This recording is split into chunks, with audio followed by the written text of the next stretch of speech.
Hey, Mark Nunakoven here from Trend Micro, and if you've done any security work at all, you're used to doing things hands-on. Security is traditionally a very manual activity, but it doesn't have to be that way. In this video, we're going to look at a very simple security automation pattern that you can implement in your deployments today with little to no effort.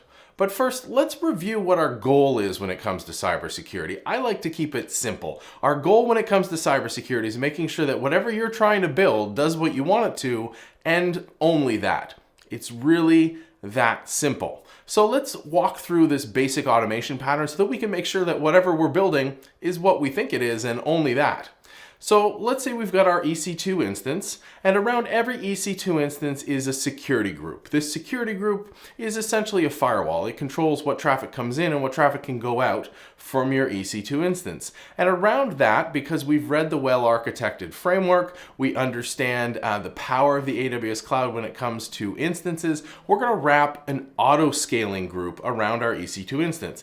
And yes, even if we only have one EC2 instance, wrapping a auto-scaling group around it is really important because you can set the min and the max of that group to be 1, which means that there's always going to be one instance responding if everything works as planned. So we've got our EC2 instance, it's wrapped in a security group, which is sitting inside an auto-scaling group. And on top of that, because we know the shared responsibility model says that the operating system, the applications, and the data running on that EC2 instance are our responsibilities, we're going to put a tool in there, something like Trend Micro's Deep Security, another AWS APN partner solution, or something from the open source community, something that's going to address the security needs of that operating system.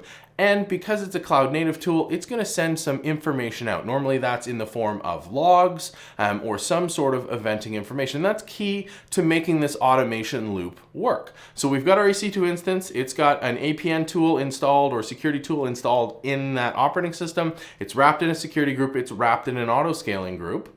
And let's say the worst thing happens. We get a piece of malware somehow installed on that system. So whether it was uploaded through a web app that instance is running, somebody somehow gained access and dropped the malware there, regardless, our security tool sitting on the instance has detected that piece of malware. Now maybe it's handled it, maybe it's quarantined it, maybe it's destroyed that malware and prevented the infection. But unlike traditional environments where we need to make a decision, a risk decision, saying, is it worth replacing this entire server and spinning one up? Because we've automated the deployment of our application, we can eliminate any residual risk. And that's exactly what we're going to do. So malware drops onto this instance, and then that APN tool or that open source tool sends a message out. And in this case, we're going to send that message out via Amazon SNS, the simple notification service.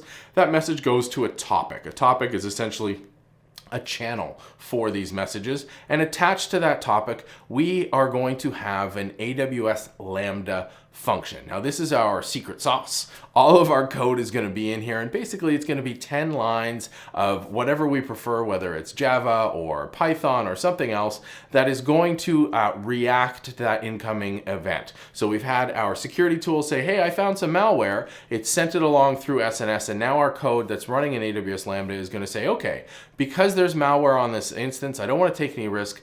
I'm going to go back and adjust the settings on the security group.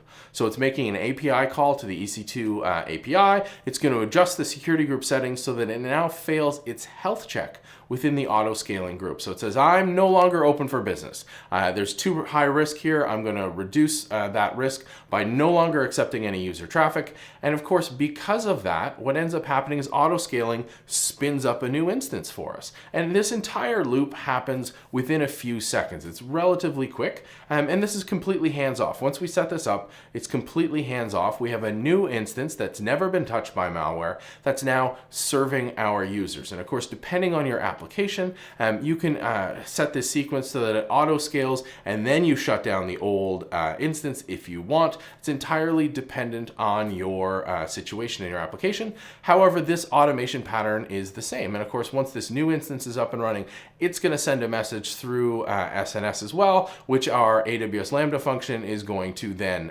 acknowledge. And then essentially say, okay, good, we're here, and we can create a record of this in our Slack channel. We can create a record of this in our logs. But this loop, this absolutely simple loop, we've got an EC2 instance in an auto-scaling group with a security tool on top of it that sends out an alert anytime there's a security incident. And then we react to that in AWS Lambda. Very simple, extremely low cost, and highly efficient. So Lambda charges by the milliseconds of execution. We're running about 10 lines of code. We're keeping our costs extremely low. This loop, in the best case scenario, if it's a drive-by attack where somebody is not actually attempting to attack our specific deployment, they're just, it's a target of opportunity. We've reduced the risk, we've handled it. Nobody, no humans have touched this, no one's involved. Great, we've solved the problem. In the worst case scenario, where this is a persistent attacker who's really trying to attack us, this is keeping them at bay. This is preventing them from gaining a foothold, because every time they install their malware on our instance, we destroy it and we stand up a new one.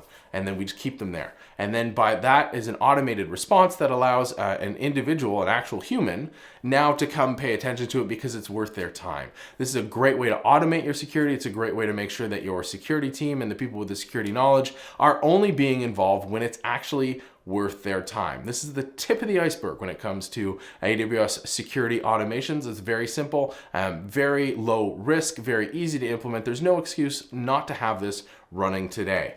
So get out there, implement as much security automation as you can. Let's build safely.